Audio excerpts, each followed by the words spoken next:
ఈ నెల 6 నుంచి 9 వరకు ఏఐవైఎఫ్ మరి రాష్ట్ర మహాసభలు శ్రీకాకుళంలో ఘనంగా నిర్వహించుకోవడం జరుగుతుంది. ఆ మహాసభల్ని జయప్రదం చేయాలని వాళ్ళ రాష్ట్ర వ్యాప్తంగా ఏఐవైఎఫ్గా మరి జాబ్ క్యాలెండర్ ఎక్కడ, ఉద్యోగాలు ఎక్కడ అంటూ వాళ్ళ బైక్ ర్యాలీ నిర్వహించుకోవడం జరుగుతుంది.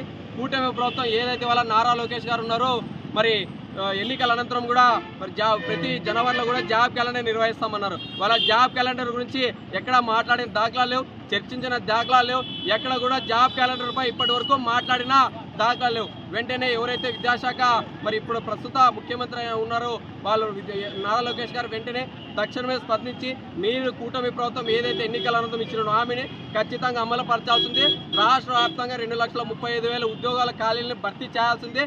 దాదాపు 25,000 ఉద్యోగాల డిఎస్ఎల్ని మళ్ళీ ఇవ్వాలని చెప్పేసి, అదేవిధంగా రాష్ట్ర వ్యాప్తంగా ఏదైతే కూటమి ప్రభుత్వం మీరు ఎన్నికల అనంతరం ఏదైతే వాలంటీర్ని కొనసాగిస్తాం, అందరినీ కూడా ఎవరు తీసివేయం, 10,000 వేతనం ఇస్తాం, అదేవిధంగా బకాయి పడ్డ వేతనాలు కూడా జమ చేస్తామని చెప్పేసి మీరు ఎన్నికల అనంతరం కూడా హామీ ఇచ్చి ఇప్పటి వరకు కూడా వాలంటీర్ల పక్షాన ఏ రకం కూడా మాట్లాడిన దాఖలాలు.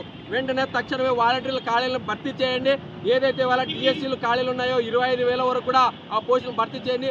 రాష్ట్ర వ్యాప్తంగా ఇవాళ అన్ని శాఖలలో భర్తీ ఉన్నటువంటి 2,35,000 ఉద్యోగాలకు తక్షణమే భర్తీ చేయాలని చెప్పేసి ఇవాళ మీరు ఇచ్చినటువంటి హామీనే జాబ్ క్యాలెండర్ని త్వరితగతిన మరి అవగాహన చేపట్టి వెంటనే నిర్వహించాలని చెప్పేసి ఏఐవైఎఫ్గా డిమాండ్ చేస్తూ ఇవాళ ర్యాలీ నిర్వహించడం జరుగుతుంది రాయదుర్గం పట్టణంలో.